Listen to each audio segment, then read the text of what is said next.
இது ஃபர்ஸ்ட் மலேசியாவின் செய்திகள் உங்களுக்காக.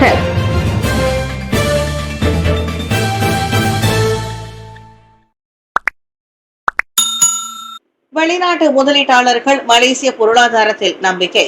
வர்த்தக போர் மற்றும் அமெரிக்காவின் பரஸ்பர வரிகள் உட்பட நிச்சயமற்ற உலகளாவிய புவிசார் அரசியல் ஆகியவற்றை எதிர்கொண்ட போதிலும் வெளிநாட்டு முதலீட்டாளர்கள் மலேசிய பொருளாதாரத்தில் நம்பிக்கை கொண்டுள்ளனர். மேலும் நாட்டில் தொடர்ந்து முதலீடு செய்வதற்கும் அதற்கான செயல்பாடுகளை விரிவுபடுத்துவதற்கும் உறுதி பூண்டுள்ளதாக முதலீடு வர்த்தகம் மற்றும் தொழில்துறை அமைச்சர் தெங்குடத்து ஸ்ரீ சஃப்ருல் தெங்கு அப்துல் அசீஸ் தெரிவித்தார். அதே நேரத்தில் நாம் பார்க்கக்கூடியது முதலீடு செய்யும் நிறுவனங்கள் யாரும் வெளியேற போவதாக தெரியவில்லை. அதுதான் நேர்மறையானது. ஆனால் நுழைய விரும்பும் புதிய நிறுவனங்கள் முதலில் உலக நிலைமையை கண்காணிக்க விரும்புகின்றன. நேரம் உள்ளவை மற்றும் உறுதி அளித்த நிறுவனங்கள் ரத்து செய்யப்படவில்லை. எனவே நான் சொல்வது என்னவென்றால், ஏற்கனவே மலேசியாவில் உள்ள நிறுவனங்கள் மலேசியாவில் தொடர்கின்றன. உறுதி அளித்தவை நிறுவனங்கள் வெளியேறவில்லை. ஆனால் உறுதி அளிக்காதவை தற்போது சிந்திக்கின்றன என்றார் அவர்.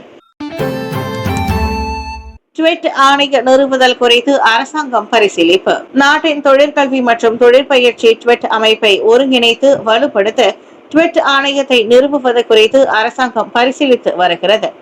துணை பிரதமர் ஸ்ரீ டாக்டர் அகமது சாஹித் ஹமீதி தலைமையிலான தேசிய ட்வெட் மன்றத்தின் கீழ் ட்வெட் துறை அடைந்திருக்கும் ஊக்கமளிக்கும் சாதனைகளை தொடர்ந்து இந்த ஆலோசனை முன்வைக்கப்பட்டுள்ளதாக பிரதமர் ஸ்ரீ அன்வார் இப்ராஹிம் தெரிவித்திருக்கிறார். தேசிய ட்வெட் மன்றத்தால் எவ்வளவு கவனம் செலுத்தப்படுகிறது என்பதையும் நிலைமையை நேரடியாக கண்ட ஒருவர் என்ற முறையில் நாம் கருத்தில் கொள்ள வேண்டிய பரிந்துரைகள் உள்ளன. உதாரணமாக, தேசிய ட்வெட் நிலையை ஒரு ஆணையமாக உயர்த்துவது ஏற்பட்டுள்ள மாற்றங்களின் அடிப்படையில் உடனடியாக பரிசீலிக்க முடியுமா என்பது குறித்து எனவே நாம் காத்திருப்போம் என்றார் அவர். கோவிட்-19 உருமாறிய தொற்று கண்டு அச்சம் கொள்ளாதீர். கோவிட்-19 நோயின் புதிய உருமாறிய தொற்றான JN1 குறித்து பொதுமக்கள் பதற்றம் அடைய வேண்டாம். இந்த புதிய உருமாற்ற தொற்று பழைய தொற்றுகளை விட ஆபத்தானது அன்று என சுகாதார அமைச்சு நேற்று தெரிவித்துள்ளது. அண்மையில் கோவிட்-19 நோய் சம்பவங்களின் எண்ணிக்கை அதிகரித்து வந்தாலும் சராசரி வாராந்திர தொற்று எண்ணிக்கை தேசிய எச்சரிக்கை அளவை விட குறைவாகவே பதிவாகுவதாகவும் இதுவரை மரணம் எதுவும் பதிவாகவில்லை என்றும் நேற்று வெளியிட்ட அறிக்கையில் அவ்வமைச்சு கூறியது. கோவிட்-19 பெரும் தொற்றுடன் வாழ வேண்டும் என்பதற்கு ஏற்பவே இச்சூழல் உள்ளதாகவும் அது குறிப்பிட்டது. ஏர் இந்தியா விமான விபத்து, மலேசியா இரங்கல். இந்தியா அகமதாபாத் அருகே ஏர் இந்தியா விமானம் 171 விபத்துக்குள்ளானது குறித்து பிரதமர் ஸ்ரீ அன்வார் இப்ராஹிம் தனது ஆழ்ந்த வருத்தத்தை தெரிவித்துக் கொண்டார். இந்த துயர சம்பவத்தை அறிந்து நான் மிகவும் வருத்தம் அடைந்தேன். மலேசிய அரசாங்கம் மற்றும் மக்களின் சார்பாக பாதிக்கப்பட்ட அனைவரின் குடும்பத்தினருக்கும் அன்பிற்குரியவர்களுக்கும் எனது இரங்கலை தெரிவித்துக் கொள்கிறேன் என்று அவர் முகநூல் பதிவில் குறிப்பிட்டிருந்தார். நிவாரண பணிகள் நடைபெற்று வருவதால் இந்தியாவின் துயரத்தை மலேசியா பகிர்ந்து கொள்வதோடு அவர்களுடன் உறுதியாக நிற்பதாகவும் பிரதமர் கூறினார். நேற்று குஜராத் அகமதாபாத்தில் இருந்து 242 பயணிகளுடன் லண்டனை நோக்கி புறப்பட்ட விமானம் புறப்பட்ட சில நிமிடங்களிலேயே அருகில் உள்ள மெக்கானி எனும் பகுதியில் விழுந்து விபத்துக்குள்ளானது. அவ்விமானத்தில் மலேசியர்கள் யாரும் பயணிக்கவில்லை என்பதை விஸ்மாபுத்ரா உறுதிப்படுத்தியது. அசம்பாவிதங்களை தவிர்க்க பேருந்து ஓட்டுநர்களுக்கு போதைப்பொருள் சோதனையை கட்டாயமாக்குங்கள். மகாதீர் பரிந்துரை. பேருந்து ஓட்டுநர்களுக்கு போதைப்பொருள் சோதனை கட்டாயமாக்கப்பட வேண்டும். அதுவும் அன்றைய நாளுக்கான பயணங்களை தொடங்கும் முன்னர் அச்சோதனை நடத்தப்பட வேண்டும். பேராக்கேரிக்கில் உப்சி மாணவர்கள் 15 பேரது உயிர்களை பலிகொண்ட பேருந்து விபத்தை அடுத்து முன்னாள் பிரதமர் டாக்டர் மகாதீர் முகமது அவ்வாறு பரிந்துரைத்துள்ளார். சோதனையில் அவர்கள் போதைப்பொருள் உட்கொண்டது உறுதியானால் அவர்கள் பேருந்தை எடுக்க அனுமதிக்க கூடாது. அதோடு சம்பளமும் பிடித்தம் செய்யப்பட வேண்டும் என்றார் அவர். ஒருவேளை சோதனைக்கு உட்பட மறுத்தால் இனி பேருந்து ஓட்ட அவர்களுக்கு தடை விதிக்க வேண்டும் என்று மகாதீர் யோசனை கூறினார்.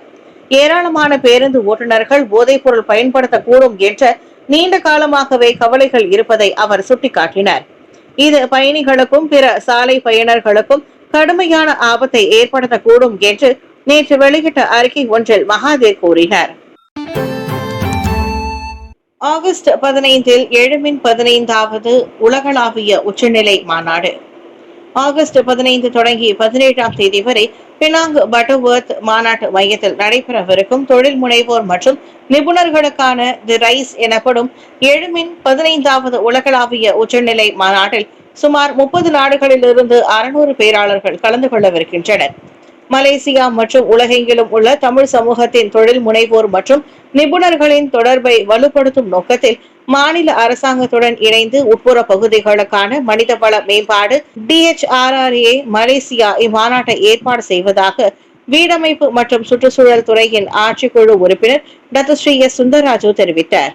அமெரிக்கா, இந்தியா, சிங்கப்பூர், ஐக்கிய அரபு சிற்றரசு, கத்தார், இங்கிலாந்து மற்றும் இந்தோனேஷியா உட்பட பல நாடுகளில் இருந்து பேராளர்கள் இம்மாநாட்டில் கலந்து கொள்வர் என்று டாக்டர் ஸ்ரீ சுந்தரராஜு குறிப்பிட்டார்.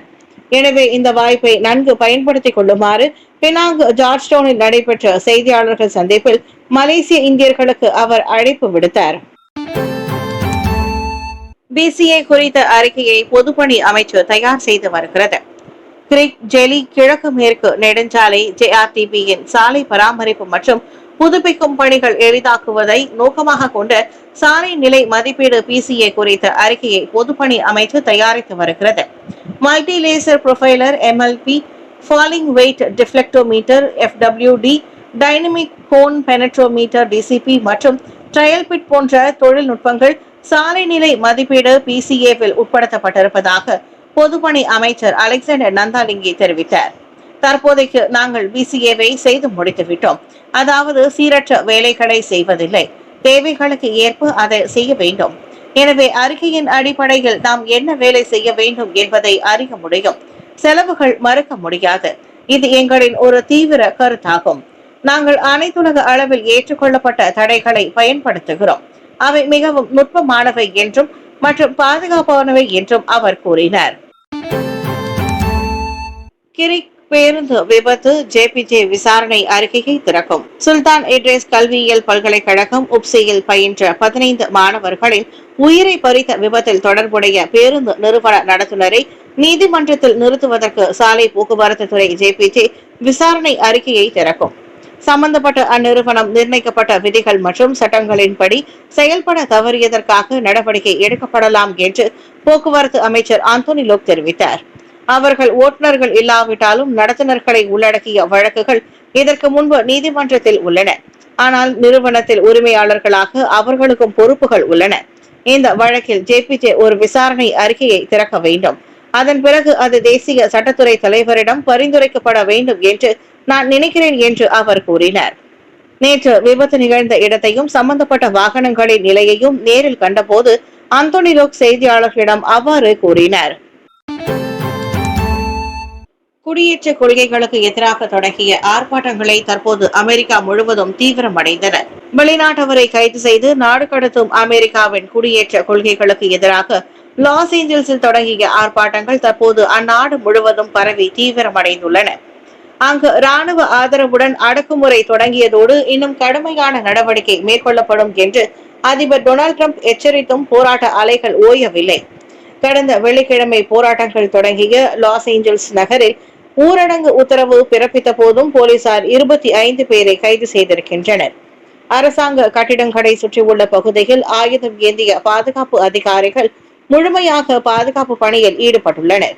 அதே வேளையில் பொது சொத்துக்களை சேதப்படுத்துதல் மற்றும் கொள்ளை சம்பவங்களை தடுக்க முன்னெச்சரிக்கை நடவடிக்கையாக வர்த்தகர்கள் தங்களின் கடைகளையும் மூடியுள்ளனர். ஆர்ப்பாட்டங்களை கட்டுப்படுத்த போலீஸ் உறுப்பினர்களுடன் சேர்த்து அமெரிக்க கடற்படை உறுப்பினர்களின் எண்ணிக்கை 4000ஆக அதிகரிக்கப்பட்டுள்ளது. அந்நாட்டில் ஆவணமின்றி குடியேறிகளின் மீது எடுக்கப்படும் நடவடிக்கைகளால் அரசாங்கத்திற்கு எதிரான அமைதி போராட்டங்கள் அதிகரித்தன.